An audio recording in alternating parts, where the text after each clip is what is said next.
Okay, so good morning, ladies and gentlemen.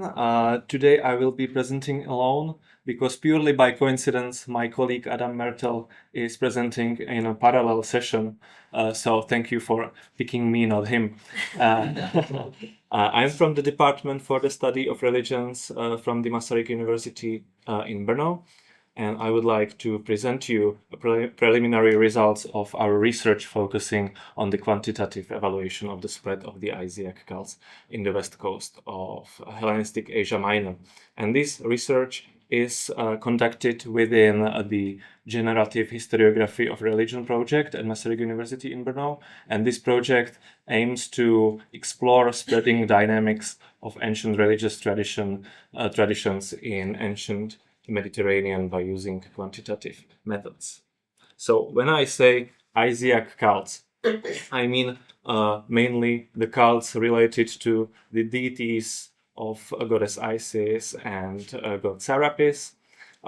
These were gods with very universalistic powers. They were of Hellenistic Egyptian origin, and they started to spread outside Egypt from the end of the 4th century BCE during the rule of the Ptolemaic dynasty in Egypt. And they became increasingly popular and later became really widespread across the whole Mediterranean. Here you can see the spatial dissemination of the archaeological evidence related to the Isiac cults.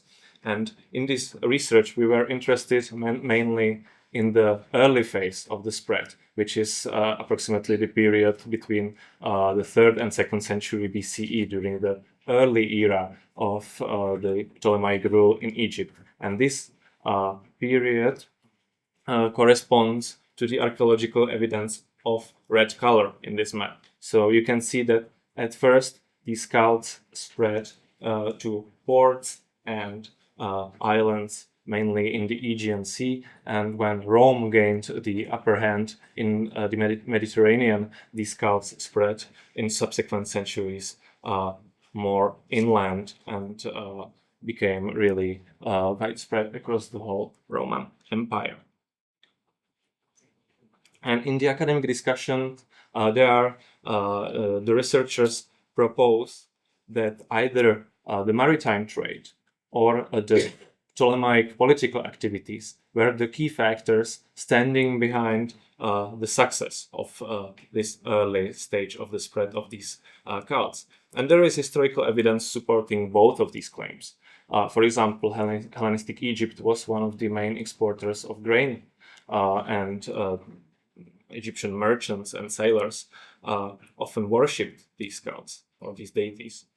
On the other hand, the Ptolemaic dynasty was very politically active abroad, and the Isiac cults were closely tied to the ruling Ptolemaic dynasty.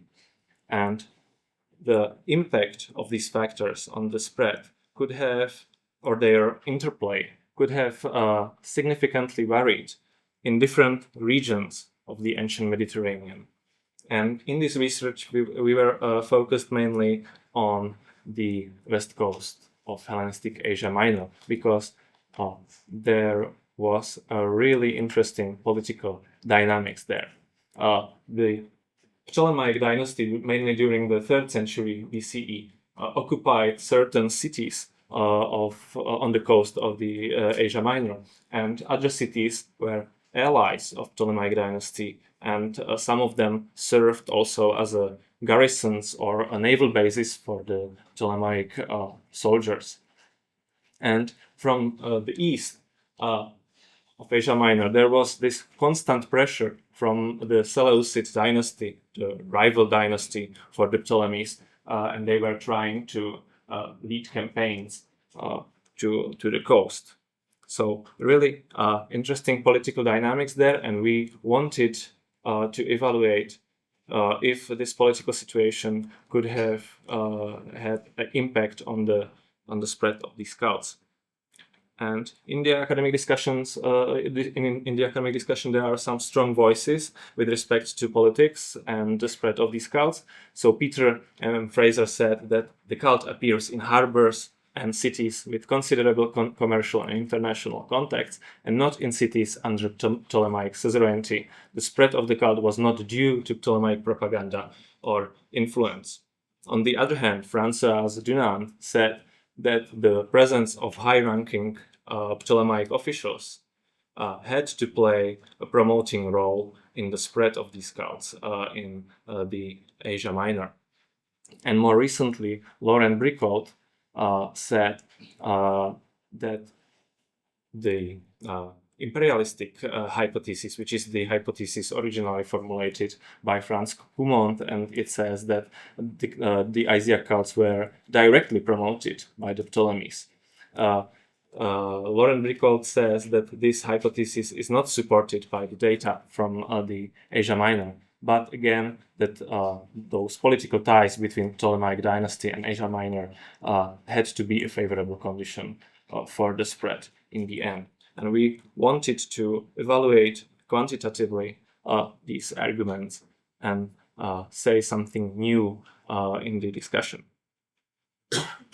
So to be able to do that, to be able to compare the possible impact of political factors on the spread of the Isiac cults in the west coast of Hellenistic Asia Minor, we had to do 3 crucial methodological steps. First, we had to construct a model of the ancient transportation network as a platform for the quantitative analysis, because obviously the cult was spread by people traveling on ships or walking on land roads.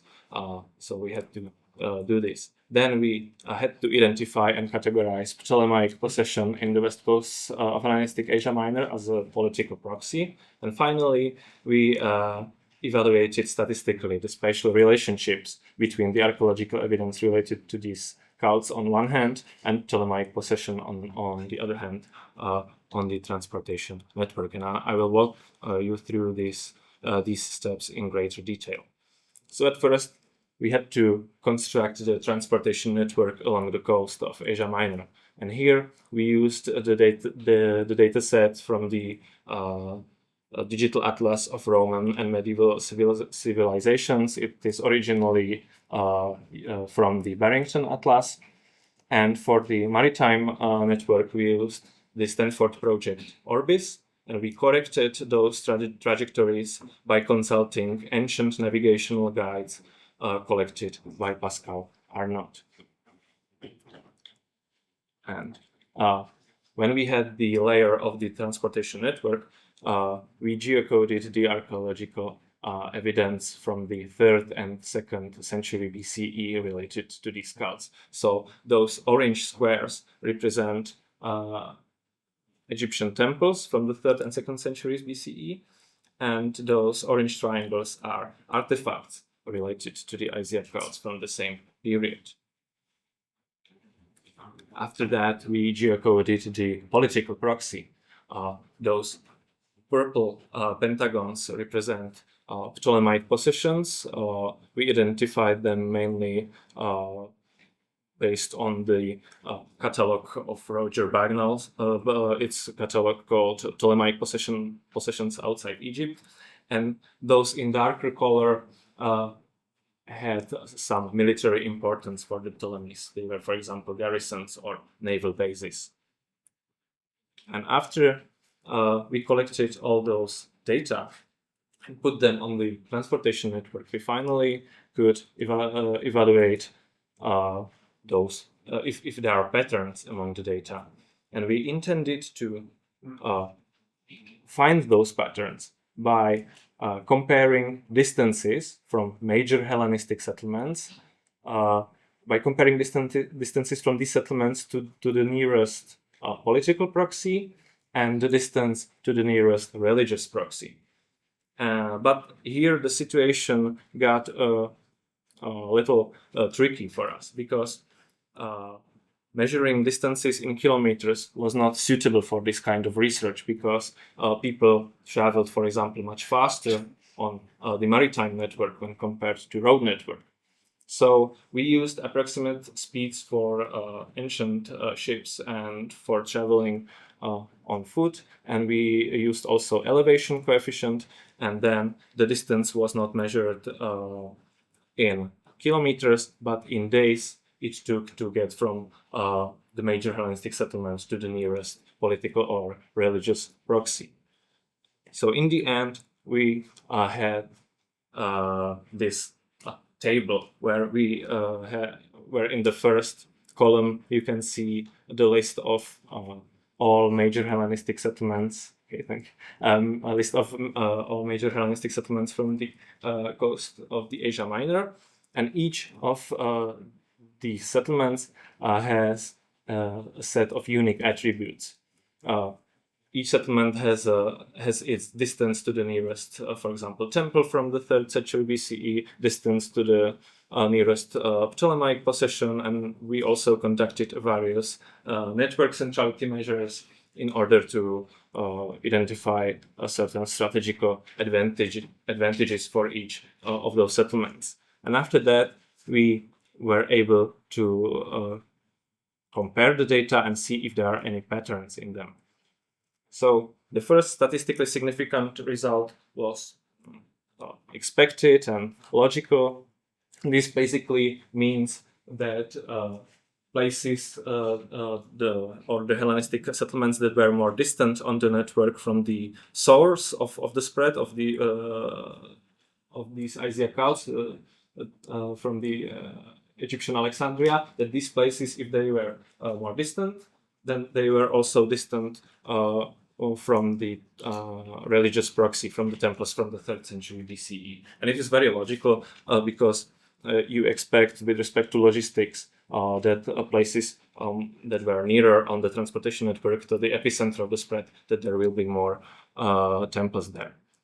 However, a very interesting result and statistically very significant, and the correlation is really strong here, is between the distances of Hellenistic settlements to Ptolemaic possessions and distances to temples from the 3rd century BCE. And we used here the temples from the 3rd century BCE because the Ptolemies were active on the west coast of Asia Minor, mainly during the 3rd century BCE.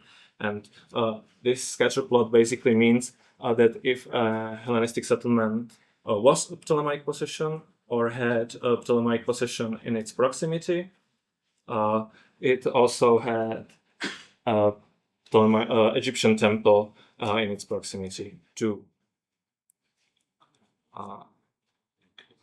However, just to show you, not everything was correlated in our analysis, and these are only preliminary results, so we will explore it more in the future. But for example, there wasn't a correlation between distance to the Egyptian temples and number of visits on the network. The visits means that we, through a Python script, we released traveling units from ancient Alexandria to each port to each settlement on our network, and each settlement counted how many times it was visited by a traveling unit traveling elsewhere on the network.